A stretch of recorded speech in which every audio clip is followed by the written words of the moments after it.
Good morning, guys. As those who you know me, you know my name, and those who you don't know me, I'm Jose. Nice to meet you, and I'm gonna start reading a chapter of psychology. So this is the title as a requirement. I gotta state my idea. So let's begin. Is post-traumatic stress disorder (PTSD) over overdiagnosed or overtreated? Issue summary. There's a yes and no. Dr. Stephen Joseph argues that since the development of post-traumatic stress disorder as a diagnosis, the definition of a trauma has been altered from its 1980 definition in DSM-3 and has been applied so loosely that everyday experiences can now be considered traumatic. No, the Department of Veterans Affairs, which is the VA, states that PTSD can develop in any individuals who have gone through a life-threatening event that caused them to fear for their lives, see horrible things, and feel helpless.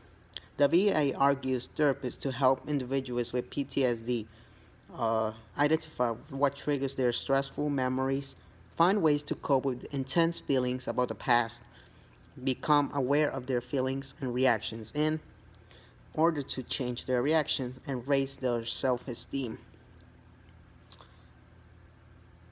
Most people would acknowledge that involvement in the horrors of war leaves an indelible psychological mark on the soldiers who have risked their own lives or witnessed the death and injury of others. Although the experience of life-threatening trauma can take place in any human context, research efforts and clinical intervention have focused primarily on the condition known as the post-traumatic stress disorder (PTSD) associated with military combat. In fact, the label PTSD was only added to the Diagnostic and Statistical Manual of Mental Disorders in 1980, when DSM-3 was published by the American Psychiatric Association, in great part due to the growing awarenesses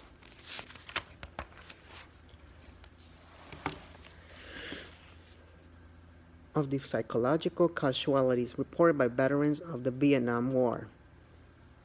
In DSM-5, the PTSD diagnosis continues to evolve with an addition of more specificity about operationalism, not analysis, some of the criteria, and by adding new symptoms, example, negative conditions and mood, even a new subtype is being added, post-traumatic stress disorder in preschool children.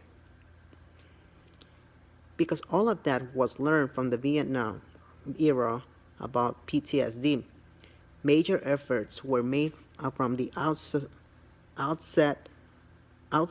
of the Afghanistan and Iraq wars on the part of the Department of Defense and the U.S. Department of Veterans Affairs to assess the impact of combat and to develop interventions aimed to reducing long-standing psychological disturbance.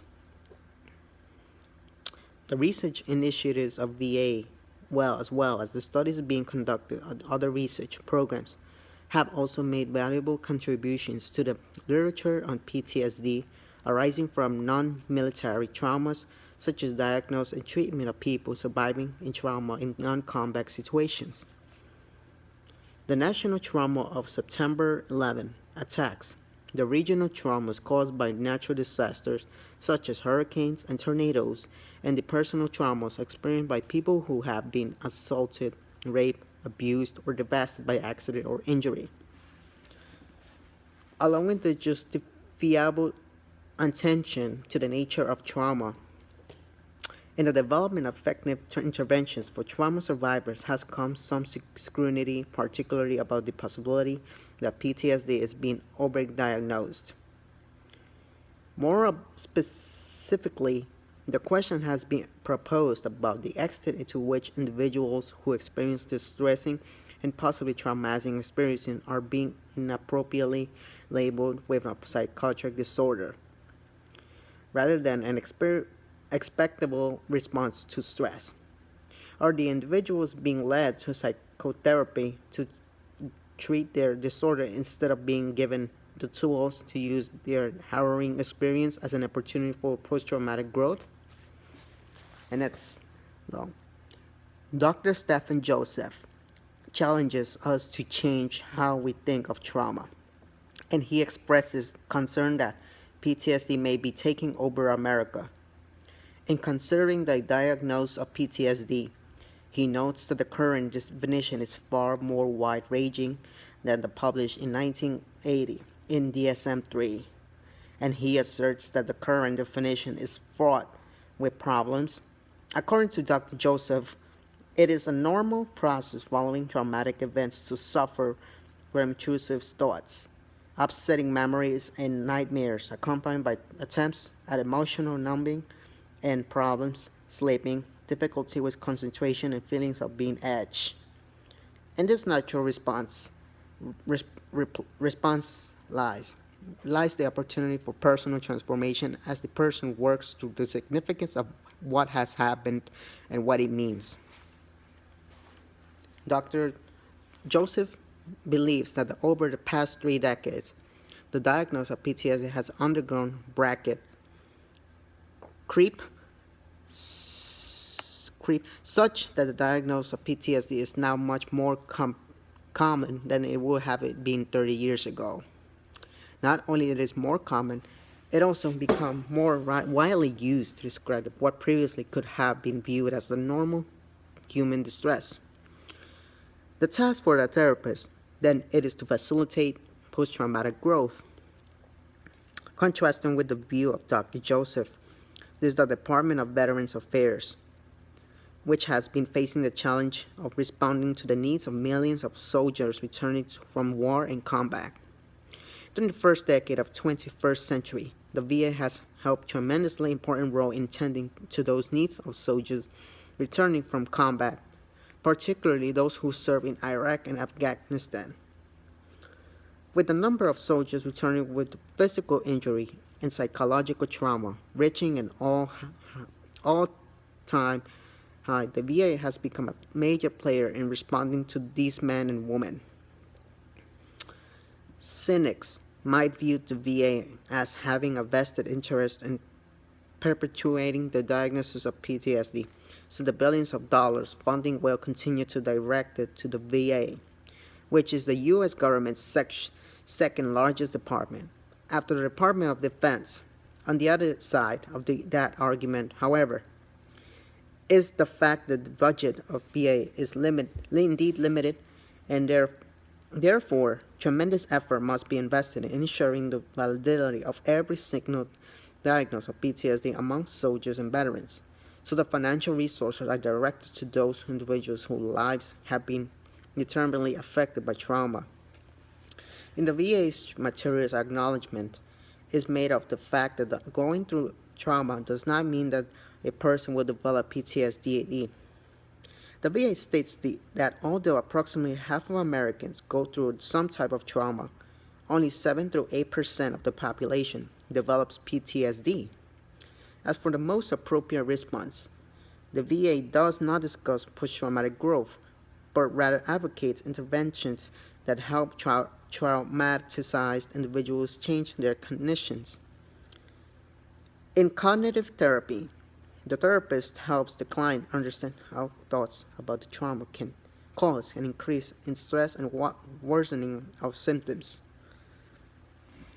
Clients are taught how to identify thoughts about the world and themselves which are causing fear and upset, and replace these thoughts with more accurate and less distressing thoughts.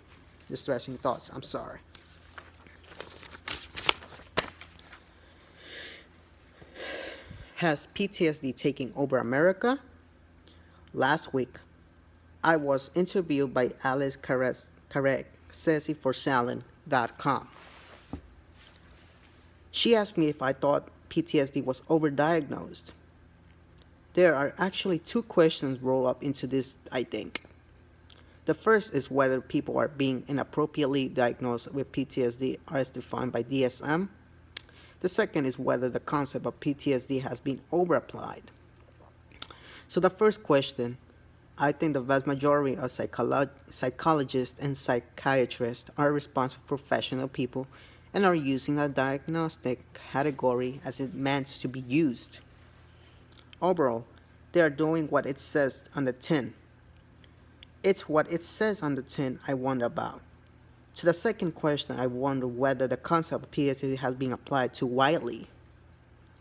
It is my view that post-traumatic stress occurs in people following all sorts of threatening events and that these reactions are on a spectrum ranging from mild to several levels. The job of psychiatric classification is to draw a line somewhere on that spectrum. Above the line, the person is suffering from a disorder. Below the line, they are not. I'm not saying that it is how it should be. Simply that this is what is happening when a diagnosis is made. In my view, the line has been drawn in such a way that clear cut distinction is not made between those who are suffering from PTS and those who are suffering from PTSD. To me, it seems that suffered from instructive thoughts, upsetting memories, and nightmares accompanied by attempts at avoidance, emotional numbing, and problem sleeping, concentrating, and feelings are being edged on tense. And so, following traumatic event is a normal and natural process of personal transformation as the person works through the significance of what has happened to them and what it means. As distressing as much an experience may not be an illness, as such as term of PTS seems to appropriate. The problem is if people who are suffering from PTSD are given the diagnosis of PTSD. This happens because the diagnostic criteria do not make a distinction between PTS and PTSD. So, when does label PTSD become appropriate? In my view, the label PTSD should be applied when it is clear that there is a dysfunction of these normal and natural mental mechanisms, such that the person is unable to cognitively, emotionally process their experiences. We know that there are brain correlates, but that line of research needs to go further and show that the PTSD is disorder of the brain. In the context of psychiatric classification, I simply think we ought to be cautious with the word disorder and to make sure that it means more than being distressed, different, or trauma.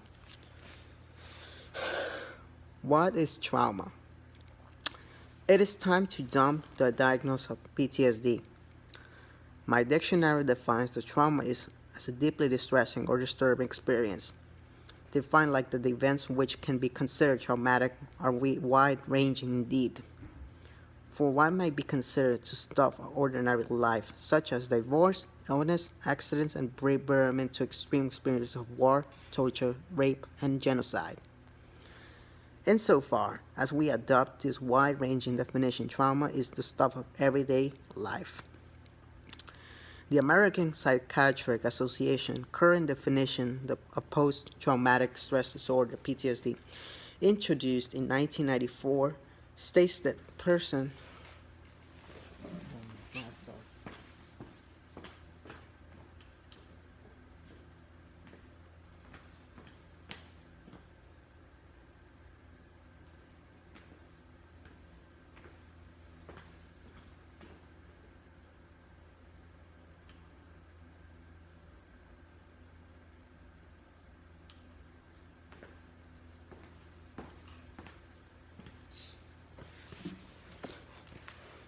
sorry, it's the lights went off by itself.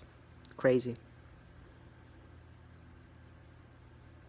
Okay, so again, the American Psychiatric Association current definition of post-traumatic stress disorder, introduced in 1994, states that a person must have experienced or witnessed an event or events that involved actual or threatening death or serious injury, or a threat of physical integrity of self or others, and in which involved fear, helplessness, and horror. While the American Psychiatric Association definition is more restrictive than my dictionary definition, it is still far more wide-ranging than the original 1980 definition, the range definition of PTSD, which stated that an event had to be outside of the range of the usual human experience, then only the most horrific events would qualify. Looking to the future, debates rages in clinical and scientific circles about whether the next definition of trauma in DSM-5 should be more or less effective. Should we go back to something closer to the original idea of trauma that was an experience that the encountered would psychologically overwhelm all who encounter it? Or should we move in the direction thinking that all life events have the potential to be perceived as traumatic?